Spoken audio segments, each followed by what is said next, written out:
Permítanme que les prepare el terreno en esta jornada. Jacob, el patriarca, nieto de Abraham, hijo de Isaac, era hermano mellizo de Esaú, pero Esaú había nacido primero.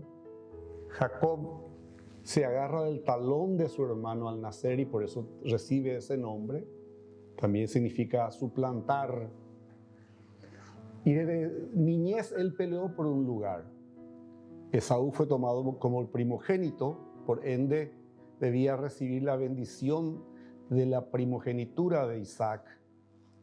Y Jacob engaña a su hermano por un plato de comida y le hace vender su primogenitura. Cuando su padre y su hermano se dan cuenta del engaño, la mamá hace correr al hijo a la casa de su familia, y cuando van, conoce a Labán, su tío, que tiene 2 hijas. Él se enamora de Raquel, trabaja 7 años por Raquel, pero es engañado, se casa con Lea y luego otros 7 años para casarse con Raquel, y les regala 6 años más a su tío, en total 20 años. Pero es llamado para volver a su tierra. Y después de muchos años, Jacob regresa, pero es avisado que su hermano sale a su encuentro, el hermano a quien él había engañado y de quien había huido. Y llega a un río que se llama el río Jaboc. Y al cruzar el río significaba cruzar al territorio de Esaú, su hermano. Entonces, ¿qué hace este engañador, este personaje que vivió toda su vida peleando por tener lo mejor, engañando, manipulando, etcétera? Él decidió que trataría de apaciguar a su hermano para que no lo matara. Entonces enviaba regalos al otro lado del río antes que él llegase. Envió a sus sirvientes delante de él con un regalo que consistía de 220 cabras, 220 ovejas, 30 camellos, 40 vacas, 10 toros, 30 burros. Y mientras estaba haciendo estos preparativos, pensaba, decía, intentaré apaciguarlo enviando regalos antes de mi llegada. Y cuando me encuentre con él en persona, quizás me reciba con bondad. Génesis 32, 20. Más tarde, esa noche, le envió a su esposa y a sus hijos a través del río, y finalmente envió al resto de sus sirvientes con el resto de sus posesiones para poder encontrarse con su hermano. Él quedó solo a orillas del río, el río Jaboc. Y esa noche la palabra nos relata en el capítulo 32 de Génesis el combate de lucha más famoso y tal vez más extraño de toda la historia, porque aparece un hombre desconocido y sin nombre y lucha con Jacob toda la noche. Dice el versículo 20 del capítulo 32 de Génesis: y asegúrense de decirle, mire, su servidor Jacob viene detrás de nosotros. Jacob pensó, intentaré apaciguarlo enviando regalos antes de mi llegada, y cuando me encuentre con él en persona, quizás me reciba con bondad. Así que los regalos fueron enviados por delante y Jacob pasó la noche en el campamento. Versículo 21. El 22 dice: durante la noche Jacob se levantó y tomó a sus 2 esposas, a sus 2 mujeres esclavas y a sus 11 hijos, y cruzó el río Jaboc con ellos. Después de llevarlo a la otra orilla, hizo pasar todas sus pertenencias. Entonces Jacob quedó solo en el campamento, y llegó un hombre y luchó con él hasta el amanecer. Cuando el hombre vio que no ganaría el combate, tocó la cadera de Jacob y lo dislocó. Luego el hombre le dijo: déjame ir, pues ya amanece. Jacob le respondió: no te dejaré ir a menos que me bendigas. ¿Cómo te llamas?, preguntó el hombre. Jacob, contestó él. Tu nombre ya no será Jacob, le dijo el hombre. De ahora en adelante serás llamado Israel, porque has luchado con Dios y con los hombres y has vencido. Por favor, dime cuál es tu nombre, le preguntó Jacob. ¿Por qué quieres saber mi nombre?, le respondió el hombre. Entonces bendijo a Jacob allí. Jacob llamó a aquel lugar Peniel, que significa rostro de Dios, porque dijo: he visto a Dios cara a cara y sin embargo conservo la vida. El sol salía cuando Jacob dejó Peniel y se fue cojeando debido a su cadera dislocada. Hermoso este pasaje, pero qué mucho tiene para enseñarnos. La noche que Jacob, el suplantador, el hombre que peleó toda su vida para poder salirse con lo suyo, se encontró con Dios y luchó con Él. ¿Y qué es lo que podemos decir? Que todos nosotros, de alguna manera, hemos luchado con Dios. Al querer hacer las cosas a nuestra manera, al tratar de entender por qué las cosas malas suceden a la gente buena. Hemos luchado con Dios y el llamado que tiene hacia nuestras vidas. Hemos luchado con Dios por las cosas que Él nos pidió que le rindamos. Todos hemos luchado con Dios y así aún todos podemos aprender algunas lecciones valiosas de Jacob, este luchador. Y el primer punto que yo quiero mencionar hoy es que si queremos triunfar en esa lucha con Dios, es admitir que nuestro método no funciona. Fijémonos en Jacob. Al cruzar el río Jaboc, él entraba al territorio manejado por su hermano Esaú. Pero Dios vio algo más significativo que eso. Al cruzar el río, Jacob estaría entrando en la tierra que Dios le había jurado dar a los descendientes de Abraham, la tierra prometida.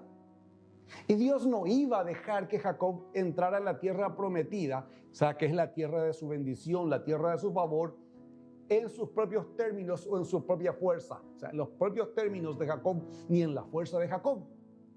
Entonces Dios aparece tomando forma de hombre y lucha con Jacob, no por deporte, sino que debía enseñarle a Jacob algunas verdades muy importantes. El Dios hombre le dijo a Jacob, en el versículo 28, has luchado con Dios y has vencido. Sin embargo, al leer el texto, es claro que Jacob no venció en un combate de lucha en el sentido de derrota física a Dios. Tenemos que entender qué es lo que significa eso. Lucharon toda la noche y parecía que inclusive iba a ser un empate técnico hasta que Dios, hombre, disloca la cadera de Jacob con un simple toque. El ángel lo toca. Era como si Dios le permitiera a Jacob tener su mejor oportunidad. Pero de un momento a otro, Dios le muestra su completa superioridad con un solo toque.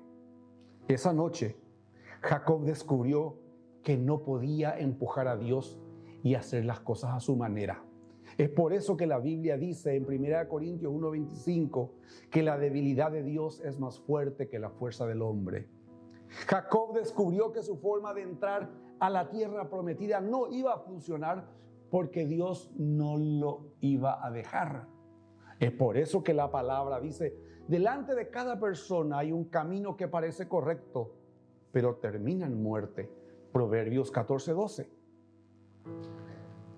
Dicen que aquellos que se pierden en el desierto, al caminar y al tener sed y empezar a perder todas sus fuerzas, creen ver piscinas de agua, oasis, pero que en realidad es un espejismo creado por el intenso calor. Cuanto más luchan por llegar, más frustrados quedan porque es un simple espejismo. De la misma forma, cuando nosotros tratamos de lograr las cosas a nuestra manera, por nuestros propios métodos, usando nuestras propias fuerzas, seremos tan exitosos como aquellos que persiguen un espejismo. Nunca vamos a tener éxito, ¿saben por qué? Porque nuestro método simplemente no funciona.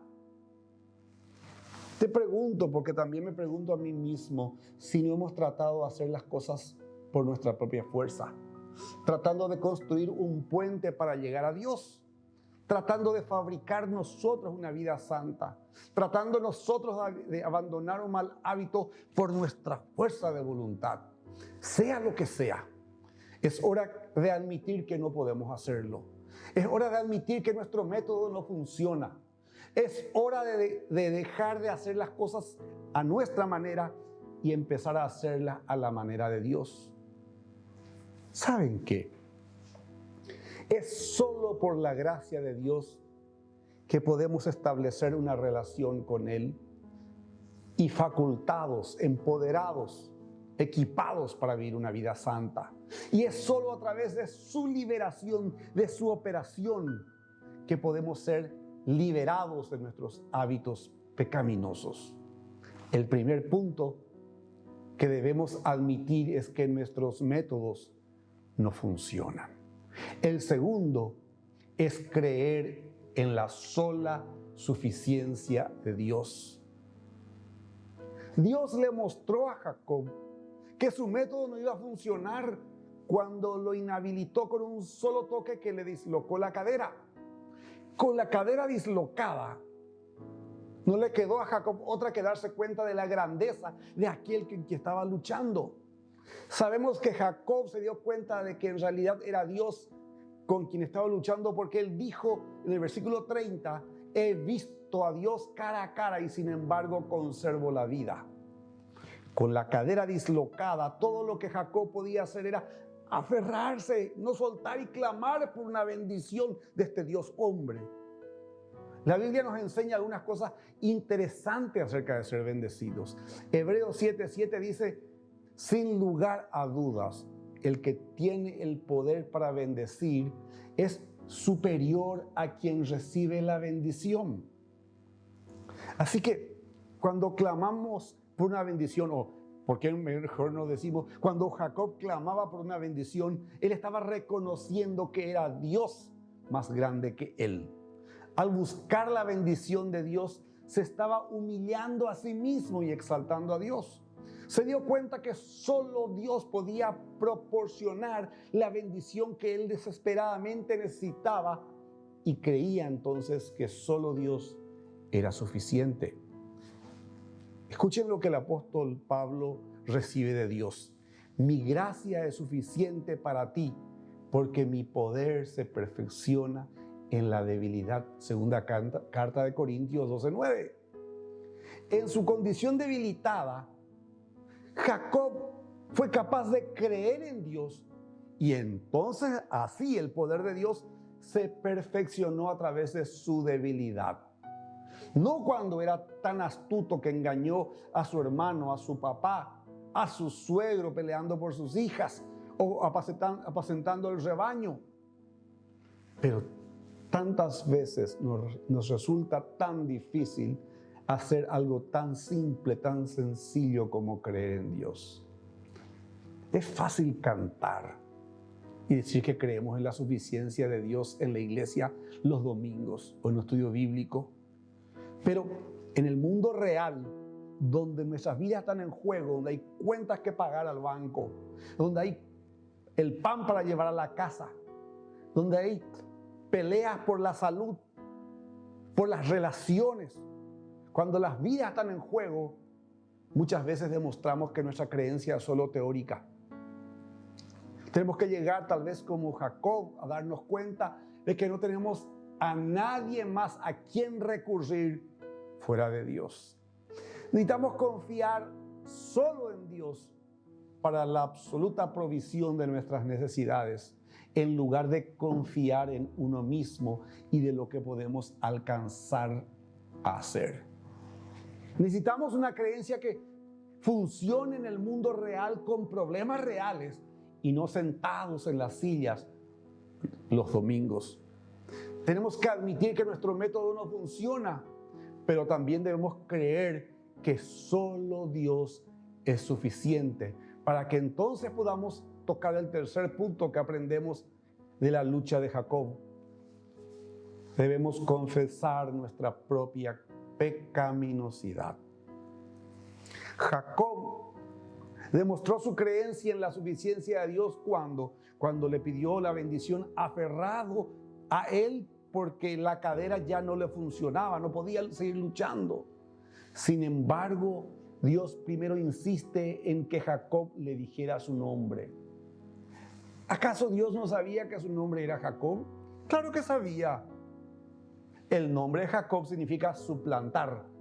Es aquel que desplaza a otro en forma engañosa.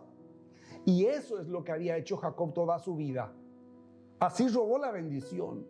Entonces, cuando dice su nombre, Jacob, estaba confesando su verdadera naturaleza. Al decir su nombre, Jacob estaba confesando a Dios que había pecado contra su hermano. Y de allí aprendemos un principio de que Dios no nos va a bendecir a menos que primero confesemos nuestro pecado. El apóstol Juan enseñó esta verdad cuando escribió: si confesamos nuestros pecados, Él es fiel y justo y nos perdonará nuestros pecados y nos purificará de toda injusticia. Primera de Juan 1:9. Y el mismo salmista experimentó esta verdad cuando dijo: finalmente te confesé todos mis pecados y ya no intenté ocultar mi culpa. Me dije: le confesaré mis rebeliones al Señor y tú me perdonaste. Toda mi culpa desapareció. Salmo 32:5. Mi amigo, mi amiga, mi hermano, mi hermana, la bendición más grande que Dios puede otorgar a un ser humano es el perdón y la limpieza de todos nuestros pecados. Y esa bendición solo podemos recibirla cuando primeramente le confesamos nuestros pecados, porque Él es fiel y justo para perdonarnos. Dios sabe que hemos pecado. Él quiere que estemos de acuerdo con Él en que lo que hemos hecho está mal y tratar de nunca más justificarnos, dejar de querer justificarnos y porque solo nos engañamos a nosotros mismos. El que dice que está sin pecado, dice la palabra, se engaña a sí mismo. Porque solo cuando confesamos nuestro pecado, Él puede bendecirnos con el perdón y la limpieza. Entonces, ¿qué aprendemos de Jacob aquí? Primero, que nuestros métodos no funcionan. No le vamos a engañar a todos todo el tiempo.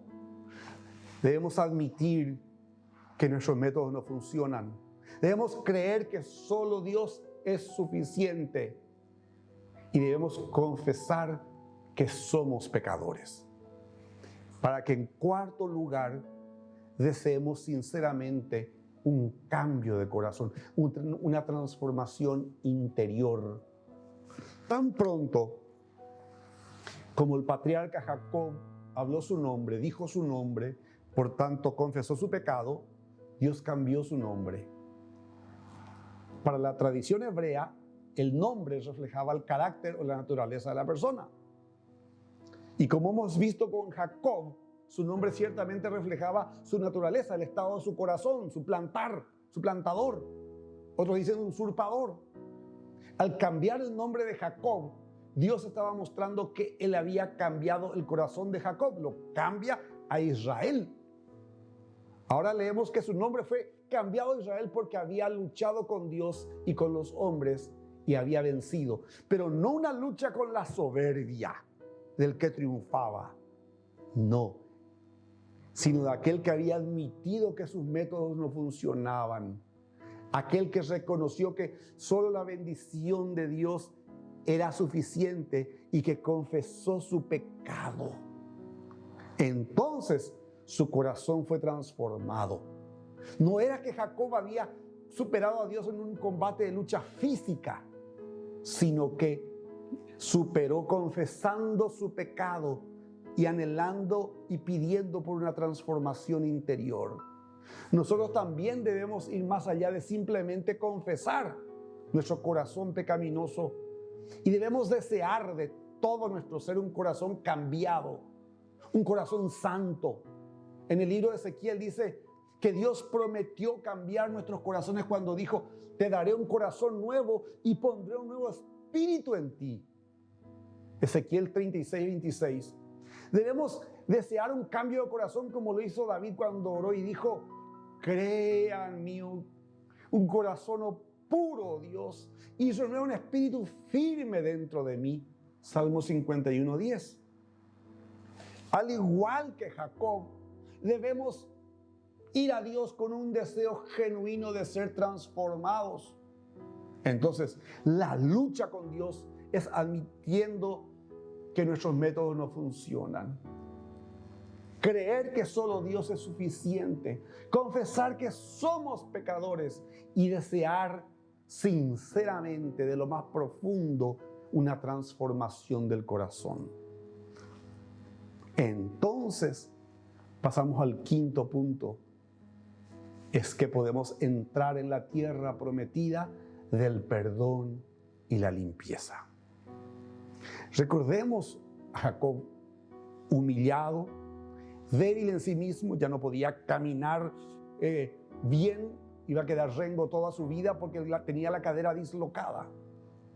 Pero solo así podía entrar en la tierra prometida.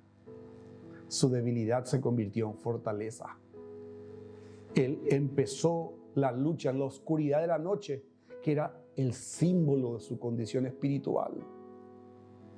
Pero después de su encuentro con Dios, sale el alba. El sol se levanta sobre él. Literalmente pasó de la oscuridad a la luz. Primera de Pedro 2:9 dice: Dios nos llamó de las tinieblas a su maravillosa luz. Y de nuevo en Colosenses 1:13 leemos: porque Él, Dios, nos ha rescatado del dominio de las tinieblas y nos ha traído al reino del Hijo que ama, en quien tenemos redención, el perdón de los pecados. Nosotros, como Jacob, podemos pasar del reino de las tinieblas, de la oscuridad, al reino de la luz, porque la gracia de Dios, el favor inmerecido de Dios, nos ha abierto la entrada a la tierra prometida del perdón y la limpieza. La pregunta es: ¿entrarás? Cuéntase la historia de un hombre que trabajaba con niños que vivían en alcantarillas en algún lugar de América del Sur, nuestro continente. Él mismo solía entrar en las alcantarillas para tratar de ayudar a los niños que vivían allí. Cierren los ojos e imaginen que habían sido uno de esos niños prácticamente ciegos al vivir en la oscuridad subterránea de la alcantarilla, sucios a través de la vida de los residuos de los miles de hogares que caían a las cloacas. Y este hombre les ofrecía la oportunidad de salir de esas cloacas. Saltan la oportunidad, no quieren vivir más en las cloacas. Pero a medida que le va sacando de la alcantarilla, de las cloacas, los ojos de ellos se van acostumbrando a la luz que está al final de esas cloacas. Y se miran a sí mismos y ven el estado en que se encuentran. Y empiezan a ver los excrementos en sus ropas, en sus cabellos. Y tratan de sacarse, pero las manchas no desaparecen así. Y por supuesto, cuanto más se acercan a la luz, mejor pueden ver su situación. Más sucio aparecen.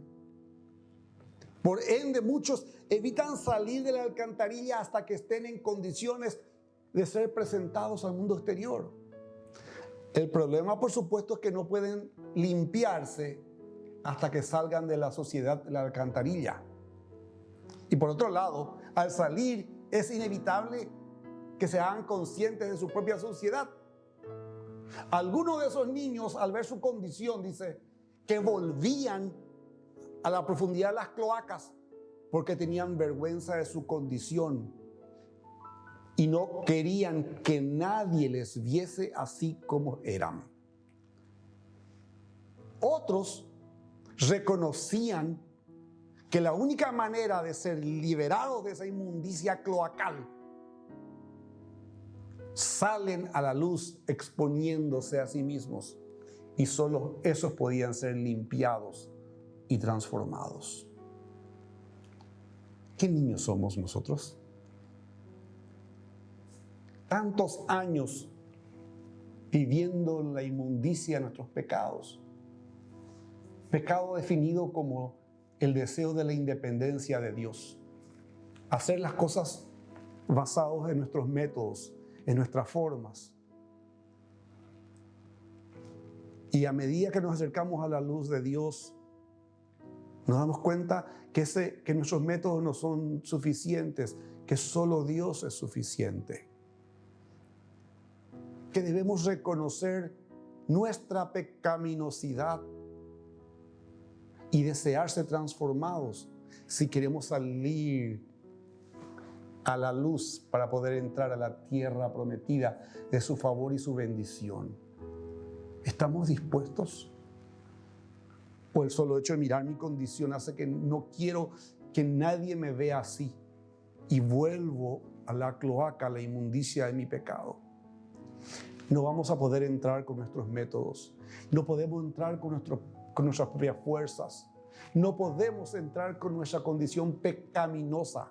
Solo podemos entrar si estamos dispuestos a ser expuestos a su luz y ser transformados. En esta jornada te digo, nuestros métodos no funcionan. Admitámoslo. Solo Dios es suficiente, creámoslo. Somos pecadores, confesémoslo. Necesitamos un cambio profundo en nuestro corazón, deseémoslo. Se abre la tierra prometida, ingresemos. Padre, en el nombre de Jesús, somos como Jacob y por años hemos vivido la vida saliendo victoriosos, derrotados por nuestros métodos, engañando, manipulando, luchando hasta salirnos adelante, hasta conseguir lo que queríamos. Pero hoy nos encontramos en la orilla, solos, y somos confrontados por ti. Y esta lucha revela y empieza en la oscuridad de nuestra condición. Y aprendiendo de Jacob, hoy te decimos en esta lucha que reconocemos que nuestros métodos no han funcionado. Y nuestras fuerzas hasta aquí nos han traído. Y reconocemos y confesamos que solo tú eres suficiente. Tu bendición es la que prospera el alma y no añade tristeza con ella. Confesamos nuestros pecados porque entendemos que mientras no dejemos nuestra condición pecaminosa, no tendremos tu bendición. Confesamos nuestros pecados delante de ti, sabiendo que tú eres fiel y justo para perdonarnos. Solo tú. Y pedirte que examine nuestro corazón. Y somos como esos niños que salen de la profundidad de la cloaca y tenemos vergüenza en nuestra condición. Míranos, porque contra ti hemos pecado. Y lávanos más y más con la sangre de Jesús. Límpianos de nuestra maldad. Purifícanos. Como decía el salmista, examíname, oh Dios, y conoce mi corazón. Renueva tu espíritu dentro mío. Límpiame con tu hisopo. Purifícame. No solamente a mí, sino a todos los que están viendo este programa, escuchando tu palabra. Examina nuestra condición, revélalo y límpianos por la sangre de Jesús, purifícanos y transforma un corazón pecaminoso, carnal, independiente de ti, a un corazón puro, conforme a tu corazón, deseoso de ser un templo de tu espíritu, llenos de ti. Y tómanos y llévanos a la tierra prometida, de tu bendición y tu favor, donde lo que alcanzamos no es por nuestras fuerzas, no es con espada ni con ejército, sino con tu espíritu. Y allí entonces hallaremos descanso para nuestras almas. en Cristo Jesús. Amén y amén. Que Dios te bendiga ricamente. Amén.